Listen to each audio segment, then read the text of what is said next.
Bonjour, donc Jean-Yves Marié, cofondeur de la société BeamWise, la startup BeamWise.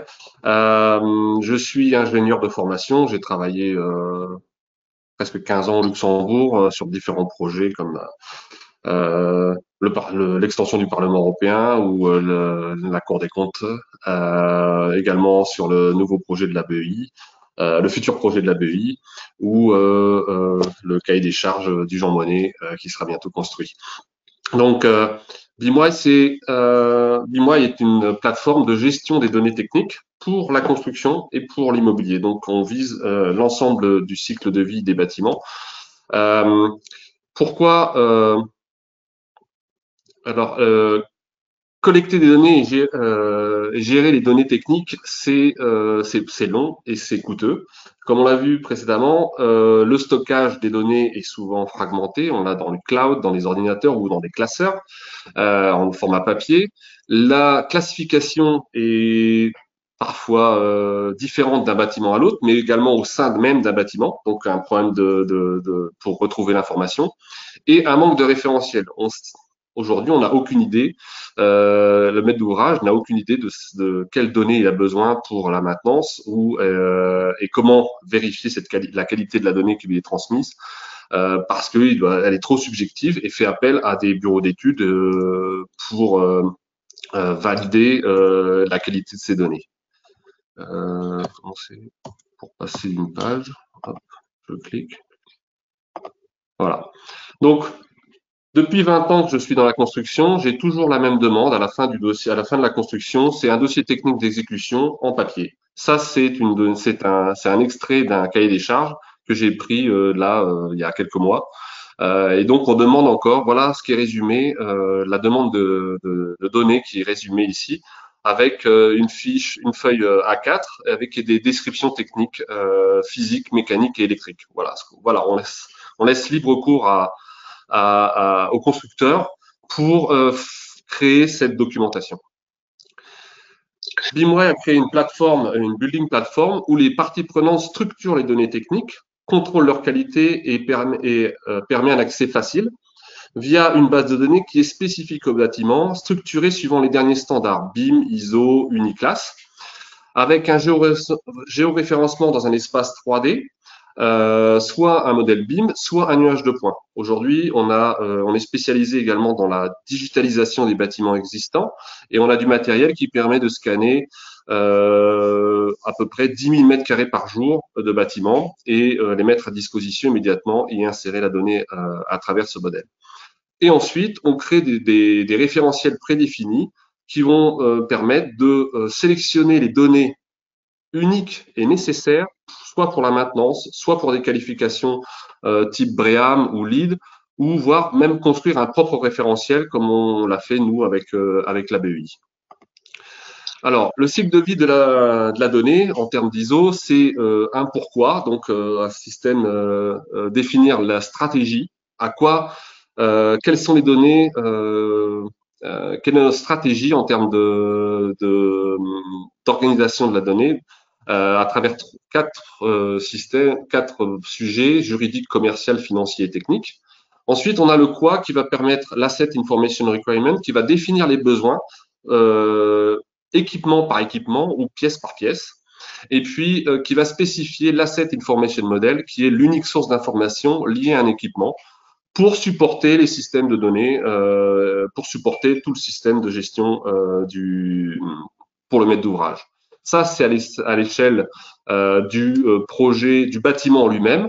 Ensuite, on a le comment. Ça, c'est à l'échelle du projet de construction, du design et de construction, qui va définir les processus, les standards à adopter, et ensuite l'unique source d'information liée à la phase de conception et de construction. De ce PIM, de ce Project Information Modeling, on va aussi récupérer des informations qui seront utiles parce que toutes les informations dans le cadre d'un projet de construction ne sont pas forcément utiles dans le cadre de l'exploitation de ce bâtiment.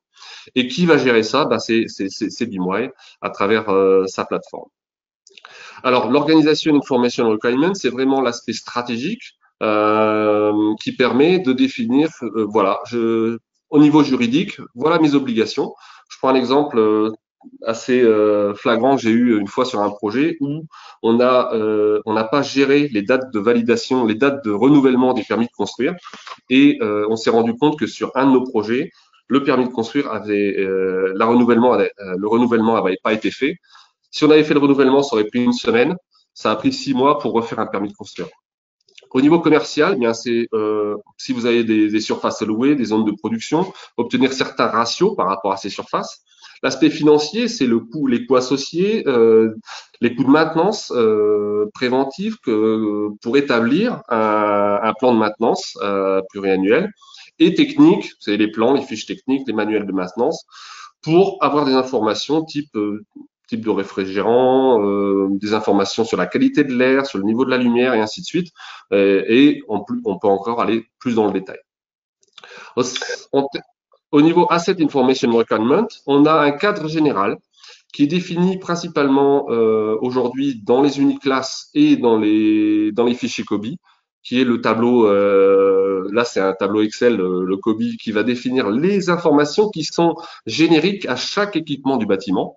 Et ensuite, à chaque équipement, on va mettre des attributs qui, elles, créent un cadre spécifique pour chaque équipement qui sera mis mais également pour chaque zone ou pour chaque bâtiment ou pour chaque pièce. On va pouvoir définir des attributs qui seront vraiment spécifiques à l'élément. Ensuite, l'Asset Information Model, eh bien, c'est le moyen de communication. Et nous, on préconise d'utiliser les moyens d'échange standards COBie et EFC qui vont permettre de garantir une interopérabilité maximale avec l'ensemble des logiciels. Il faut savoir que il faut communiquer, bien sûr, on a la géométrie et la donnée, mais on a énormément d'applications qui sont soit pour créer le modèle, Revit par exemple, pour dessiner le bâtiment, mais aussi pour gérer l'ensemble des équipements HVAC ou l'ensemble des systèmes électriques.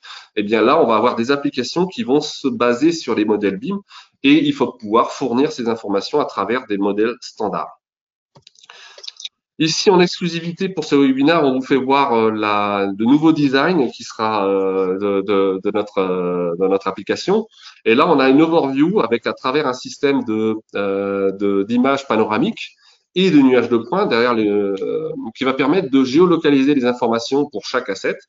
On aura une idée du nombre d'assets dans cette pièce, par exemple. On a 103 assets. Comment sont distribués ces assets? La qualité des informations sur différents référentiels, par exemple BRIM ou maintenance. Et puis, comment sont les statuts de chaque technologie, de chaque système par rapport à la maintenance ici sur ce point. Comment on collecte les informations? Eh bien, on est parti sur des bâtiments existants. Donc, l'idée, c'est de prendre toute la documentation technique du bâtiment, de scanner cette documentation, et en ayant créé des référentiels, on va pouvoir récupérer ces informations grâce à la machine learning et à l'intelligence artificielle de façon quasi automatique. Et plus on va accumuler d'informations, plus on va pouvoir aider les gens à éviter de retaper l'information dans la base de données manuellement, et éviter tout ce qui est reworking de traitement d'information. Ensuite, on va simplifier la digitalisation des systèmes en créant des réseaux graphiques qui vont permettre de liaisonner les systèmes entre eux et les équipements entre eux. Ensuite, il y a également accès à une data room qui va permettre d'accéder aux plans et fiches techniques traditionnellement, comme on a aujourd'hui dans différents systèmes. Donc voilà, je vous remercie beaucoup pour votre écoute. Si vous avez des questions, ou nous on est en train de rechercher des investisseurs et des partenaires pour développer nos systèmes, donc n'hésitez pas à me contacter via mon adresse mail ou téléphone ou LinkedIn. Merci.